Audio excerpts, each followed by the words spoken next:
নমস্কাৰ পুনৰবাৰ সকলোকে ডিজি ইনফো আসাম চেনেললৈ স্বাগতম জনালোঁ। যদি আপোনালোকৰ অৰুণোদয় আছে তেতিয়াহ'লে কিন্তু আপোনালোকৰ ভাল খবৰ। জানুৱাৰীৰ পৰা আপোনালোকে ৩,১০০ টকাৰ পৰা ৫,০০০ টকা কিন্তু আপোনালোকে লাভ কৰিব আৰু যিটো টকা আপোনালোকৰ ডিৰেক্ট যিটো বেংক একাউণ্ট আছে সেইটোত প্ৰদান কৰিব।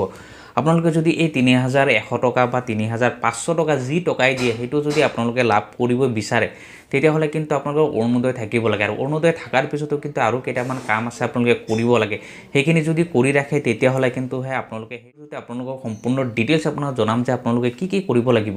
আৰু যদি আপোনালোকৰ আজিলৈকে কোনো অৰুণোদয় আবেদন কৰিব পৰা নাই তেতিয়াহ'লে নতুনকৈ আপোনালোকে অৰুণোদয় কেনেদৰে আবেদন কৰিব, কেতিয়াৰ পৰা আবেদন কৰিব পাৰিব, আপোনালোকক এই বিষয়ে সম্পূৰ্ণ ডিটেইলছ জনাম। সকলোখিনি জানিবলৈ হ'লে ভিডিঅ'টো আপোনালোকে সম্পূৰ্ণকৈ চাব। তাৰ লগতে আপোনালোকে যদি নতুনকৈ চাই আছে তেতিয়াহ'লে চেনেলটো ছাবস্ক্ৰাইব কৰি ভিডিঅ'টো লাইক আৰু এটা শ্বেয়াৰ কৰি দিব।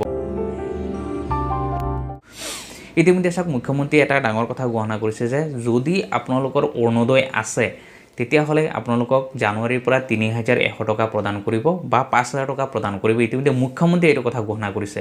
আপোনালোকে এই টকা লাভ কৰিবলৈ হ'লে আপোনালোকে কেইটামান কাম কৰিব লাগে, যিকেইটা হৈছে কি চাওক মই আগৰ ভিডিঅ'ত কৈছিলোঁ, যদি মই আপোনালোকক পুনৰবাৰ আপোনালোক কৈ আছোঁ এইখিনি কাম আপোনালোকে সোনকালে ১,১০০ টকা বা ৩,৫০০ টকা যিমান টকাই দিয়ে সেইটো যদি আপোনালোকে লাভ কৰিব বিচাৰে তেতিয়াহ'লে আপোনালোকে বিশেষ কাম কেইটামান আছে আপোনালোকে কৰিব লাগে, বা আজিলৈকে যদি আপোনালোকে টকা লাভ কৰা নাই আপোনালোকে আৰু কি কৰিব লাগে, কিন্তু আপোনালোকে যদি অৰুণোদয় আছিলে কিন্তু আপোনাৰ একাউণ্টত টকা সোমোৱা নাই তে আপোনালোকে কি কৰিব লাগে এই বিষয়ে আপোনালোকক জনাম। ১ নম্বৰত চাওক যে প্ৰথমতে চাওক আপোনালোকৰ মেইন কাম যিটো হৈছে সেইটো হৈছে যে আপোনালোকৰ বেংক একাউণ্টটো আপোনালোকে KYC কৰা। যদি কিবা কাৰণে আপোনালোকৰ বেংক একাউণ্ট ইনএক্টিভ হৈ আছে তেতিয়াহ'লে কিন্তু আপোনালোকৰ একাউণ্টত টকা সোমোৱা নাই, কাৰণ এইবাৰ যিটো টকা দিলে বহুত মানুহৰ কিন্তু একাউণ্টত টকা সোমোৱা নাই। কিয় সোমোৱা নাই সেই বিষয়ে চাওক মুখ্যমন্ত্ৰীয়ে এই বিষয়ে উল্লেখ কৰিছিলে যে আপোনালোকে কি কৰিব লাগিব। আজি মই পুনৰবাৰ আপোনালোকক কৈ আছোঁ যে আপোনালোকে কি কৰিব লাগে। ১ নম্বৰ হৈছে KYC। আপোনালোকৰ একাউণ্টত যদি খেলি মেলি আছে তেতিয়াহ'লে প্ৰথমতে গৈ আপোনালোকে বেংকত গৈ পেলাই আপুনি KYC দিয়ক। KYCৰ লগতে আপোনালোকে আধাৰ কাৰ্ড যিটো আছে আপোনালোকে আধাৰ কাৰ্ডটো আপোনালোকে লিংক কৰিব লাগিব, আৰু যিটো আধাৰ কাৰ্ড যিটো DBD বুলি কয় যাক ডিৰেক্ট বেনিফিট ট্ৰেন্সফাৰ বুলি কোৱা হয় আপোনালোকে সেইটো কৰি ৰাখিব লাগিব। তাৰ লগতে আপোনালোকৰ যিটো মোবাইল নাম্বাৰ আছে মোবাইল নাম্বাৰটো আপোনালোকে লিংক কৰিব লাগে।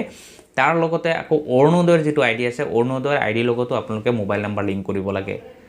আৰু আপোনালোকৰ যিটো ৰেচন কাৰ্ড আছে ৰেচন কাৰ্ডটো কিন্তু আপোনালোকে অৰুণোদয় IDৰ লগত লিংক কৰিব লাগিব। যদি কৰিছে তেতিয়াহ'লে কিন্তু আপোনালোকে সেই টকা লাভ কৰিব। আপোনালোকে ১২৫০ টকাই হওক বা যিমান টকাই দিয়ে আপোনালোকে যদি লাভ কৰিব বিচাৰে আপোনালোকে এইকেইটা কাম কৰিব লাগিব, তেতিয়াহ'লেহে আপোনালোকে পাব। চাওক বহুত মানুহৰ টকা আপুনি ইতিমধ্যে একাউণ্টত সেইটো মেইন প্ৰব্লেমটো হৈছে যে আপোনালোকৰ ৰেচন কাৰ্ড থাকিবই লাগিব মাষ্ট বি, আৰু সেইটো ৰেচন কাৰ্ডৰ লগত যদি আপোনালোকৰ যিটো অৰুণোদয় আছে অৰুণোদয় যদি লিংক কৰা নাই তাৰ কাৰণে কিন্তু বহুত মানুহে টকা লাভ কৰা নাছিলে, আৰু সেই তেনেকুৱা যদি হৈছে আৰু সেইখিনি ৰিজেক্ট বুলি কোৱা হয়। আৰু ৰিজেক্ট যদি তেনেকুৱা হৈ আছে আপোনালোকে তেতিয়াহ'লে নতুনকৈ কিন্তু আপোনালোকে ফৰ্ম ফিল আপ কৰিব লাগে। ফৰ্ম ফিল আপ কৰি আপোনালোকে ডকুমেণ্টছখিনি ছাবমিট কৰিব লাগে, আৰু সেইখিনি ডকুমেণ্টছ চাওক আপোনালোকে ছাবমিট কৰিব লাগে। বৰ্তমান যিহেতু পঞ্চায়তৰ বডি আছে, পঞ্চায়তৰ মেম্বাৰ আছে, পঞ্চায়তৰ সদস্যসকল যিসকল আছে, প্ৰেচিডেণ্ট আছে, ছেক্ৰেটেৰী আছে, তেওঁলোকৰ হাততো আপোনালোকে জমা দিব পাৰে, বা প্ৰত্যেকটো ৱাৰ্ডত যিটো বুথ কমিটি আছে সেই বুথ কমিটিৰ হাততো আপোনালোকে জমা দিব পাৰে। আৰু তাৰ সেই বুথ কমিটিৰ হাতত সম্পূৰ্ণ লিষ্ট আছে কাৰ কাৰ নাম ৰিজেক্ট আহিছে কি কৰিব লাগে, তেওঁলোকে কিন্তু সেইবিলাক জমা লৈ পেলাই জমা দিয়ে। কাৰণ ইতিমধ্যে চাওক মুখ্যমন্ত্ৰীয়ে এটা কথা কৈছিলে যে আপোনালোকৰ অৰুণোদয়ৰ কাৰণে এটা যিটো কেন্দ্ৰ মুকলি কৰিছে সেইটো কেন্দ্ৰ প্ৰত্যেকটো ব্লকত আছে। আপোনালোকে ডিৰেক্ট ব্লকত গৈ যোগাযোগ কৰিব পাৰে যে আমাৰ অৰুণোদয়টো ৰিজেক্ট হৈ আছে, এতিয়া কি কৰিব লাগিব। তেতিয়া আপোনালোকক এখন ফৰ্ম দিব, ফৰ্ম দিয়াৰ লগতে আপোনালোকে সেই ফৰ্মৰ লগত আপোনালোকে ডকুমেণ্টছ ছাবমিট কৰিব লাগে। যেনেকৈ ধৰক আপোনালোকৰ বেংক একাউণ্ট আছে, আধাৰ কাৰ্ড আছে, ৰেচন কাৰ্ড আছে, ভোটাৰ ID আছে, আপোনালোকে এইখিনি ছাবমিট কৰিব লাগে।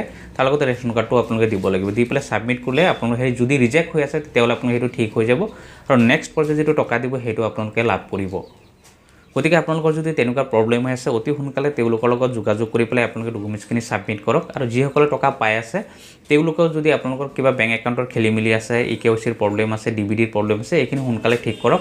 তেতিয়াহ'লেহে কিন্তু জানুৱাৰীত আপোনালোকে যি ৩,১০০ টকা দিয়ে বা ৫,০০০ টকা দিয়ে সেইটো আপোনালোকে লাভ কৰিব। তাৰ লগতে চাওক আৰু এটা কথা হৈছে যে যদি আপোনালোকৰ অৰুণোদয় নাই, আজিলৈকে আবেদন কৰিব পৰা নাই, আপোনালোকে নতুনকৈ আবেদন কৰিব পাৰিব। ইতিমধ্যে চাওক কেইদিনমান আগতে নতুনকৈ আবেদন কৰাৰ কাৰণে ফৰ্ম আহিছিলে। এতিয়া নতুনকৈ এইটো সপ্তাহৰ ভিতৰতে কিন্তু প্ৰত্যেকটো সমষ্টি ৱাইজ বা ৱাৰ্ড ৱাইজতো কিন্তু ফৰ্ম আহি আছে, আৰু সেইটো ফৰ্ম যদি আপোনালোকে লাভ কৰে তেতিয়াহ'লে আপোনালোকে কিন্তু অৰুণোদয় আপোনালোকেও লাভ কৰিব।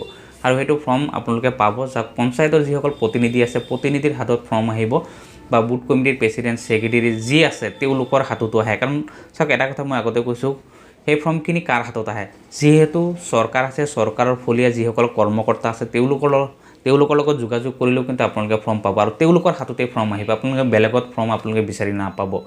আৰু কাক ফৰ্মটো দিয়ে আপোনালোকে নিশ্চয় সেইবিলাক অনুধাৱন কৰিব পাৰিছে বা সেইখিনি আপোনালোকে নিজেও জানিব লাগিব কাক ফৰ্মখিনি দিয়ে কাৰণ যিসকল চৰকাৰৰ লগত জড়িত হৈ আছে সেইসকল মানুহৰ হাতত যেতিয়া ফৰ্ম আহে সেই মানুহকেইজনেহে ফৰ্মখিনি বিতৰণ কৰে গতিকে আপোনালোকৰ যদি ward committee booth committee secretary আছে প্ৰেচিডেণ্ট আছে বা পঞ্চায়তৰ যিসকল প্ৰতিনিধি আছে তেওঁলোকৰ লগত আপোনালোকে অতি সোনকালে যোগাযোগ কৰক এইটো সপ্তাহত কিন্তু আকৌ নতুনকৈ আকৌ ফৰ্ম আহিব আৰু সেইটো ফৰ্ম যদি আপোনালোকে লাভ কৰে তেতিয়াহ'লে আপোনালোকে নতুনকৈ আবেদন কৰিব পাৰিব আবেদন কৰিলে কিন্তু জানুৱাৰীত আপোনালোকে সেই টকাও আপোনালোকে লাভ কৰিব গতিকে আপোনালোকৰ যদি নতুনকৈ আবেদন কৰিব বিচাৰি আছে তেতিয়াহ'লে তেওঁলোকৰ লগত যোগাযোগ কৰি ফৰ্ম লওক ফৰ্ম লৈ পেলাই আপোনালোকৰ ৰেচন কাৰ্ড আধাৰ কাৰ্ড ভোটাৰ আই ডি বেংক পাছবুক যিখিনি ডকুমেণ্টছ বিচাৰে সেইখিনি দি পেলাই আপোনালোকে ছাবমিট কৰক ছাবমিট কৰাৰ পিছত কিন্তু আপোনালোকে অৰুণোদয় 100% আপোনালোকে লাভ কৰিব গতিকে আপোনালোকে অৰুণোদয়ত 3100 টকা দিয়ে অৰুণোদয়ত 5000 টকা দিয়ে বা 1250 টকাই দিয়ে যি টকাই দিয়ে আপোনালোকে লাভ কৰিব হ'লে কিন্তু আপোনালোক অৰুণোদয় থাকিব লাগিব আৰু এই অৰুণোদয় সেইখিনি ঠিক কৰি ৰাখিবলৈ হ'লে আপোনালোকে এইখিনি কাম আপোনালোকে কৰিব লাগে কৈছোঁ যে আপুনি KYC হওক আধাৰ লিংক হওক যিখিনি কৰিব লাগে আপোনালোকে সেইখিনি কাম কমপ্লিট কৰি ৰাখক